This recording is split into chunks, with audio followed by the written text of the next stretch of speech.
The episode that ruined Rick and Morty. This video is What? sponsored Okay. by Squarespace. The episode that ruined Rick and Morty. All right, let's watch this bullshit. On December 2nd, 2013, Cartoon Network's Adult Swim released the very first episode of one of the most influential animated series of its generation, Rick and Morty. Yeah. But is it still really that good? Do people even like this thing I like anymore? You see, for the longest time, I still like it. All right.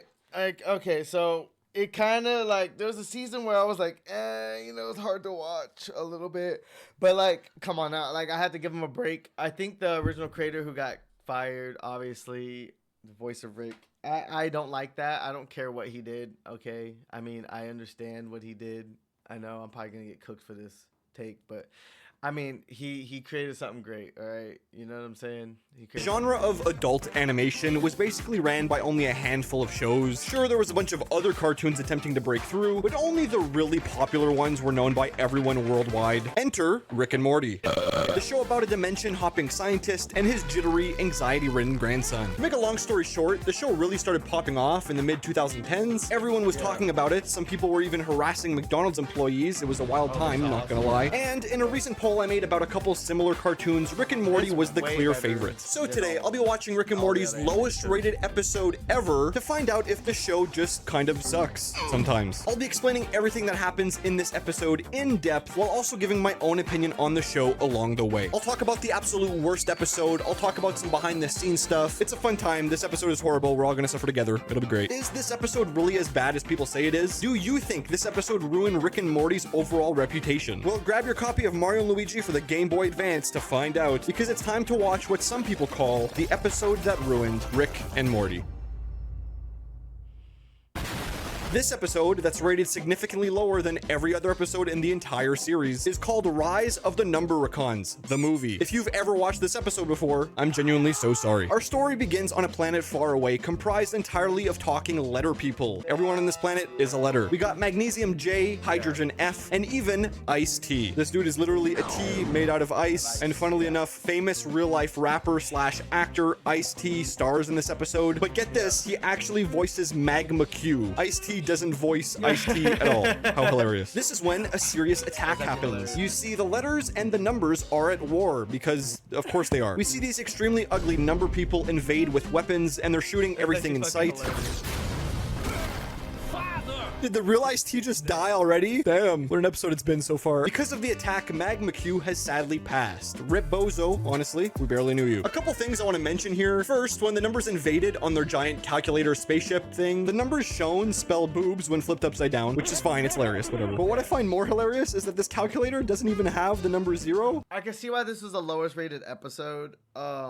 I didn't think it was too bad, but it had zero things to do with Rick and Morty, and I think that was the reason why it was the lowest rated episode. On it, so like this would just straight up be impossible. Unfortunate day for the animators, I guess. Secondly, I'll just mention this now, but Ice-T, like the character in this episode, he's actually made of water, and he's called Water T in this. There's some lore in other episodes that make sense of this, but honestly, I'm just gonna call him Ice-T because he used to be called Ice-T. It's a long story. It'll be easier this way, okay? I'm just gonna keep calling him Ice-T. It's fine. Back to the actual episode. Ice-T has some cool shooting montage where he's dual-wielding pistols on Modern Warfare 2. It's super OP. During this scene, Ice-T actually says a bunch of puns like, "Then I better crunch the numbers." And my personal favorite, "I'ma deduct your..." Get it? Cause numbers. The letters activate some sort of bracket shield around their planet, which buys them time from total destruction. Sorry I'm late. I had to go pee. That character probably exists just for that joke, doesn't it? Ice-T gets away, but he needs help deciphering some math on this pendant that he was given from Q before he died, which apparently is like the key to saving the universe or something. I kind of forgot what it's used for, honestly, but it's not really that important, probably. Honestly, as someone who usually likes these kind of like cheesy puns, this episode isn't that bad yet. I like the clever use of symbols and associated objects to depict this weird letter number world. The problem is, and I'm sure you guys are thinking it, that this is a Rick and Morty episode, and we've seen Rick and Morty a whopping 0 times so far. I'm gonna be honest, I have no emotional attachment to these random letters at all. Cover them with whiteout for all I care. Like, if they had Rick and Morty there to help Ice-T, whatever, fucking fight the Numbercons, I think it'd be better. But it had zero things to do with Rick and Morty.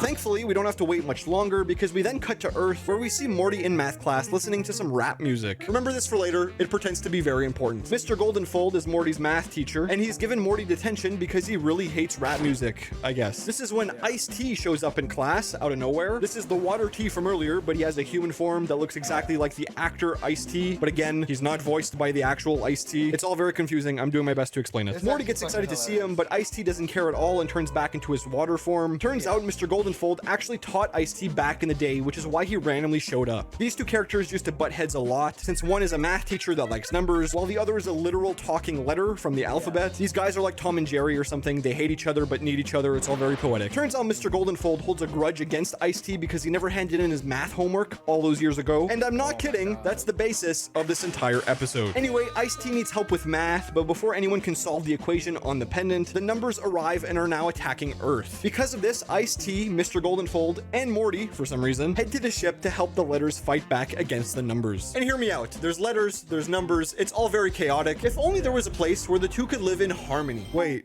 What about a website? If you're a creative who simply wants to build your own website, blog, or online store, today's sponsor is exactly what you need. Squarespace is an easy-to-use website platform that offers a range of capabilities, including online stores, print-on-demand, blogs, email campaigns, appointment scheduling, and more. Let's say you're a content creator, but you want to make your content a little more exclusive. Squarespace lets you easily sell access to your content. Just set a price and choose between a one-time fee or a subscription. This means video and written content that you can organize and showcase in just a couple minutes. And the best part is, with Squarespace, you can explore design intelligence. It combines 20 years of design expertise with Squarespace's Blueprint AI to help you craft a stunning, personalized website that showcases your unique style and builds a cohesive online identity. Seriously, if you ever want to build a website, this is definitely the way to go. I'd click this website. That looks pretty cool. Visit squarespace.com to start your free trial. And when you're ready to launch, head over to squarespace.com/Darzi to save 10% on your first purchase of a website or domain. Back to the video. Sorry I'm late. I had to go pee.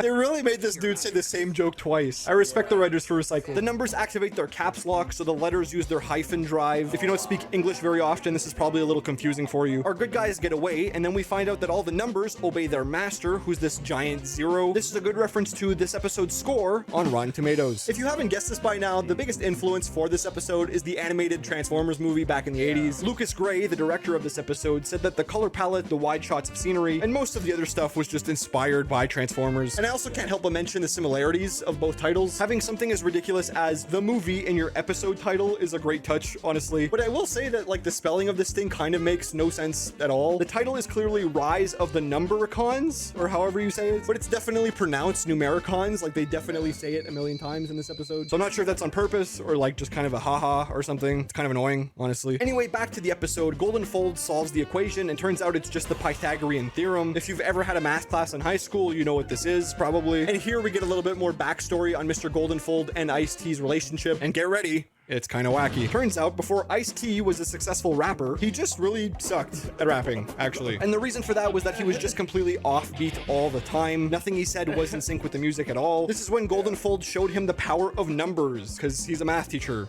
Get it? Goldenfold taught him how to count the beats. Ice-T was then able to rap on beat and become a famous rapper. But the issue is, when Ice-T won an award for his music, while giving his acceptance speech, Ice-T did not thank math, because no, like, that's just a weird thing to do. I don't know. Who's gonna thank math? I want to thank my words, the letters that made them, and that's it. I'm summarizing here, but Goldenfold felt really betrayed by this for some reason, and thus the two hated each other ever since. This episode is so weird. Like, why? What's even going on? So you're probably noticing that in this episode, there's a certain piece missing, perhaps the most important piece of the entire show, some people would say. I'm not going to beat around the bush. Turns out this is the only episode in the entire franchise that does not feature or even mention Rick a single time. He just doesn't exist at all in this episode. He's not here. Who knows? I remember the director talking about one time how the Rick and Morty team really wanted to make a Goldenfold centered episode for some reason. Like, I guess you could do that, but a lot of people are not going to like it because Rick's kind of the guy. He's the reason people watch, kind of. So although I would say that this episode is just kind of bad and confusing on its own, it also just doesn't have Rick in it at all. Of course people are going to hate it. Anyway, back to the suffering. Our good guys head to a different planet because that's where the pendant led them. Before they land, however, Ice-T lets the letter S know about the plan so he can call in reinforcements to help the letters out. While attempting to land, there's a big fight and it ends with Ice-T having to save number 7 because I guess they secretly love each other or something. I don't know. I kind of skipped this part a bit. I actually did do some research here and found out that the real life Ice-T voiced a character in a movie called The Magic 7. It's a movie from the 90s. I honestly couldn't find any footage of it anywhere. Like, I don't know if this thing even exists anymore. I'm not sure if Ice-T in the show liking the number 7 is like a reference to that or something. If it was, it'd be an extreme deep cut, not gonna lie. So we'll just assume that this is completely random and makes almost no sense at all because that's what we're led to believe so far with this one.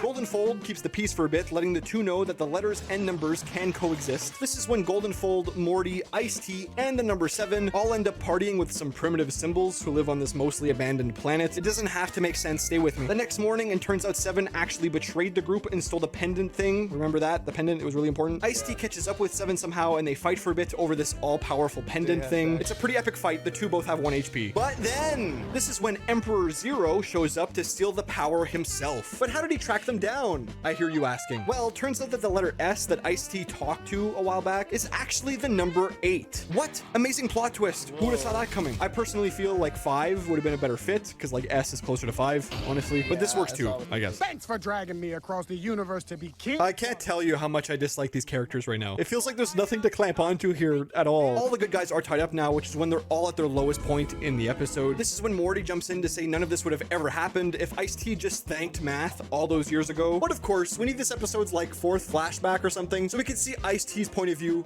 in the story. We find out that Ice-T was actually a big fan of Math, I guess, and he was gonna thank it in his big speech, but his dad, who is the letter Q, by the way, who's voiced by the real Ice-T, he basically got really mad and disowned him because he's like really racist and hates numbers. So Ice-T changed his speech and didn't thank Math to keep his relationship with his father. How sweet and extremely convoluted. Anyway, Zero's now about to get infinite power, which is actually a fitting name because the number 8 actually activates at last second and betrays Zero, which then makes him turn sideways, thus actually turning into infinity. Very clever. He's like the infinity symbol. Get it? I personally thought that Zero would end up being the letter O or something because like that's kind of clever, but this big bad guy character just ends up dying right away and doesn't matter at all.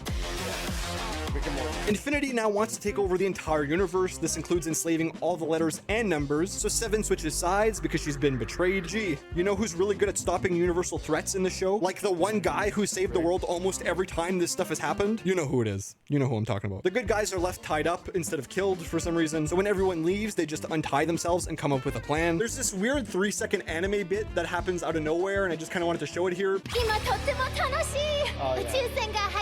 The cliff jumper extreme is rad. Is this like a Transformers thing? Maybe? I don't know. Infinity immediately makes his way to the planet with all the letters on it so he can destroy it. He's literally got infinite power. Does anyone understand how much power that is? Like, no one can stop this guy, surely. He's taking everyone out. He's basically spin-botting on Counter-Strike. What is anyone supposed to do? This is when we get yet another plot twist that is extremely convoluted and not necessary at all. Basically, we find out that Q's death at the beginning I mean, I thought the animation style was really of the episode wasn't from the debris that fell on him, but actually, and I'm not kidding, it's revealed that the letter S poisoned the roof so that he could assassinate Q once and for all. So it wasn't the impact that killed him, it was the poison in the debris itself. Not only does that kind of make no sense at all, but like, okay, he's still dead. I'm not sure this reveal adds literally anything to the situation. So I'm not going to drag this out any longer, honestly. The big plan here is for all the numbers and letters to work together. Ice-T starts rapping a song, and it's honestly kind of a banger. Go listen to it if you can. Golden Fold also raps because he's still there. Remember him? I guess he gets over his hatred for rap music, which is at least a little bit of character development in this episode. Infinity is still taking everyone out because there's literally nothing bigger than Infinity. But then, actually, the ghost of the letter Q shows up and starts rapping also. And this part's kind of cool because it's like actually Ice-T, right? Like Ice-T voices this guy. So with the power of the letters, numbers, and rap music, I guess, they're somehow able to take Infinity out, which makes no sense at all, but whatever. It's cool. Ice-T spawns in a comically oversized Glock and shoots Infinity, which saves the day. Ice-T and 7 share a kiss. It's kind of weird. And then we cut back to school where we see Morty and Ice-T both. I think they just wanted an excuse to incorporate Ice-T into this show. Yeah, that's all I think it was. I don't think there's any specific reason. They just wanted Ice-T to be voice actor in the show. Finishing their homework. I guess they both found an appreciation for math, which is kind of cool in the long run, but of course, when graded, turns out Ice-T has learned absolutely nothing about numbers because he gets graded an F. Here's your goddamn homework, old man. What a crazy ending. Did anything matter at all? Where was Rick that entire time? Oh. And that was the worst Rick and Morty episode of all time. Was it really that bad? Or like even a Rick? It wasn't bad. It wasn't a bad episode. They just didn't have Rick in it. And that was the problem. Morty episode? As far as Rick and Morty episodes go, yeah, it was pretty bad. Usually I don't just go out and say that, but not having Rick at all in this and having Morty play like a super small role honestly really hurt it a lot for me. I don't know why TV shows insist on having full episodes on random side characters no one really knows anything about, but that's what they did here, and no one really wanted to watch it. So this is a series that I've actually watched all the way through, so I actually do understand the full context of everything going on. I know how good this show can actually be when it tries, and it's kind of sad that this episode was as bad as it was.